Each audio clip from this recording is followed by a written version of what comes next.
What's up, you guys? It's Vallivon The Perfume Don back at you with another fragrance video, and class is in session, you guys. I'm sitting here with my co-host, The Trash. Hey girl, how you doing? But anyways, I'm going to share with you guys 5 terms that we generally use in the fragrance community because I feel like I'm going to be using upcoming videos. And welcome new subscribers. Thanks for joining my Perfume Mafia. You're new to the gang and I want to make sure that you know everything you're supposed to about fragrance, okay? I also have 2 other videos that I did with like fragrance dictionaries, a fragrance glossary, that kind of thing that you guys can check out to make sure that you understand. Let's get into the first one. I'm going to be looking down because I have all my notes written out just like a good teacher, student, and whatever. We're all learning together, okay? And if you guys have any corrections, or you know, if you guys are seasoned in the game, been in the game since what, the 70s, the 60s, the 50s, where you at, comment below. Let's start a discussion. Then also comment below what are some other things that you want to know as far as the fragrance community and different terms that you really don't understand that I talk about sometimes. Let me know so I can know what to do for the next video. So the first one, this one's pretty well known, but I want to make sure that people understand what we say in the fragrance community. I thought that people said this in every community, but apparently it's only in the fragrance community that we talk about blind buying. Because I remember I said it to someone else and they were like, what are you talking about, blind buying? You blind buying? I was like, oh, okay, so maybe that's something that's unique to the fragrance community. But what blind buying means is that you're going to maybe a store, for an example, like a TJ Maxx or a Marshalls. Usually they don't have out a tester. All of their fragrances are on closeout, and unless you get one of those places where you can bust the box open for a little bit, get a little spritz to see what it is first, I don't recommend doing that. But if you do that, unless you do that, then you're going to be buying it without ever trying it. Maybe you can look up the notes online. Thank God, Bill Gates, for the internet. But you've never tried it. You don't really know about it. You don't know if it works through body chemistry. You've never smelled this fragrance before. So if you ever buy something generally offline, especially right now, there's no testers really in the stores. So most of the purchases that we're going to be doing is blind buying. And that's what that means. And that's why I actually have 2 other videos on my channel, which is my worst blind buys of all time. They were horrific, which I get my money back, but anyways.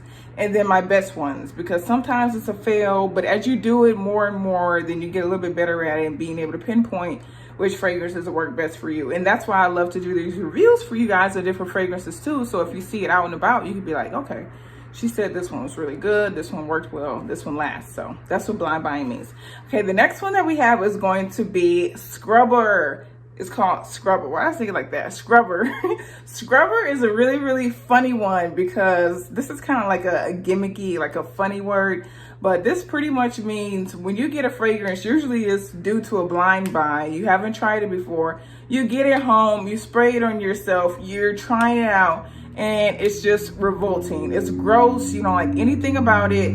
So you have to run to the bathroom and wash it off or scrub it off. That's what we call a scrubber. It's something that's disgusting, it's vile, and it's something that you don't want to smell like. And for my scrubber, I would say Zoologist Bat. I can't stand that fragrance. I think it's nasty. It smells like wet caves, dirt, and bananas.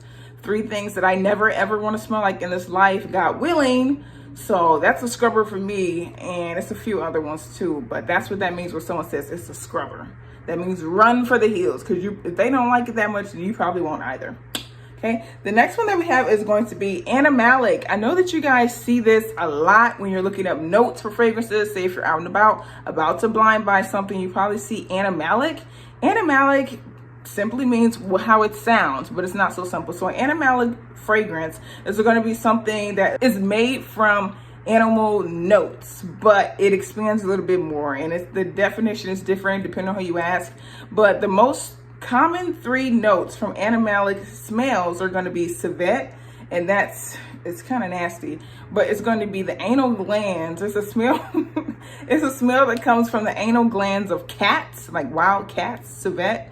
That's what it is. And usually you can find this one actually in the most popular fragrance of all time, which is Chanel No. 5. It usually warms up. It's a really good scent to warm up floral fragrances. And Coco Chanel said that she wanted to put that particular note in that fragrance because it makes things smell a little bit more grown up, mature, a little bit more womanly. So that's usually what animalic notes can do. And that's what specifically civet, if you see civet in fragrances, it's usually going to be like adding a little bit of warmth a little bit of warmth and depth to floral fragrances, okay? So the next one that's very popular in the animalic category is going to be musk. A lot of times you see a musky fragrance. One that I can really think of that a lot of people smell is J.Lo Glow. That's a very like soapy, musky. A lot of fragrances dry down to a musk anyways. Even if they start out floral, their base notes are going to be musk. So that really helps to keep the composition together when you are creating a fragrance. And then also musk usually comes from deers. That's what, I mean, it doesn't really, these notes don't really anymore, especially if they're trying to be cruelty free, or unless you're spending a lot of money, because to get it actually sourced from the animal is going to be a very high price tag. Usually these are synthetic, created in the lab replicas of the notes, but that's another one that's really popular. Deer musk. If you see musk in a fragrance, it's usually synthetic and created from a deer's body odor, which is usually very attractive. Like men find it very attractive, something with the pheromones. I don't know what it is, but people find musky fragrances very, very sexy. And it's kind of like how deers emit that fragrance to attract the lover for mating season, okay? Now the third one that's very, very popular is ambergris. This one comes from, not anymore, but originally it would come from a sperm whale's vomit. When they would vomit, it would come up in the water and then it would wash ashore. That vomit would turn to a stone, and then it would source the fragrance from that. And usually that's adds like a C note. It acts like a fresh C note, a little bit salty sometimes, but it literally smells a little bit like a C note. And you start to pinpoint in fragrances.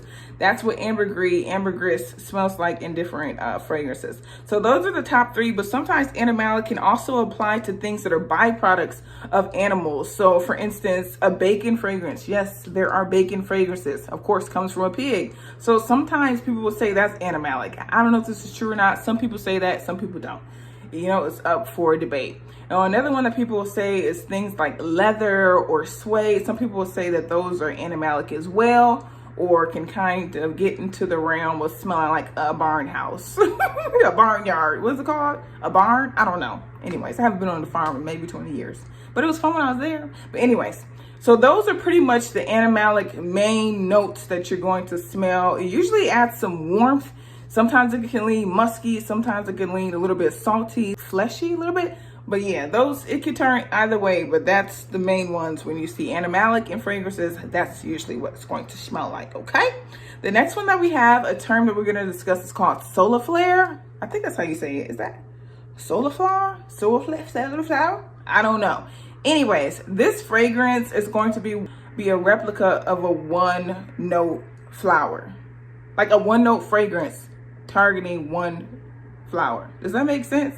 So for instance, like Byredo Rose Noir, that one's supposed to be like a replica of just a rose scent. Or Jo Malone Red Roses, that's supposed to smell like straight up roses, right? Or Byredo La Tulip, I think that one's supposed to smell like just like tulips. So those kind of fragrances, they're supposed to smell like just one flower. It's supposed to smell like one note.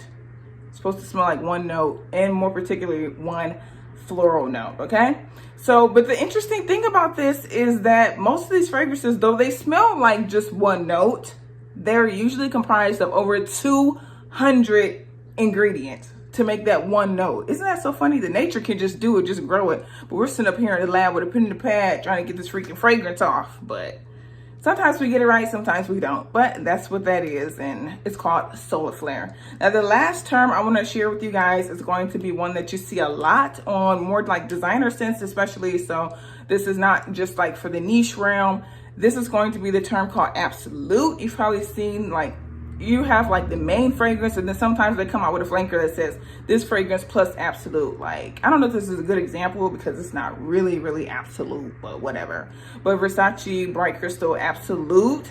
So absolute means that it has a higher oil concentration. It's supposed to be a stronger scent, supposed to be just like a stronger version, but I don't know, that's up for debate. They kind of made a whole new fragrance on this. They switched it up for the remix, okay? But that's what that usually means. If you see the absolute on there, it's usually supposed to be like the original fragrance, but turned up a little bit higher, okay? on the performance usually. But those are 5 fragrance terms that I want to share with you guys to make sure that you're abreast of what's going on in the fragrance community and that you understand everything. And again, if you have anything to add to what I said, or was I dead wrong? If I was dead wrong, correct me and we start a conversation. And I'll catch you guys in the next video. Peace.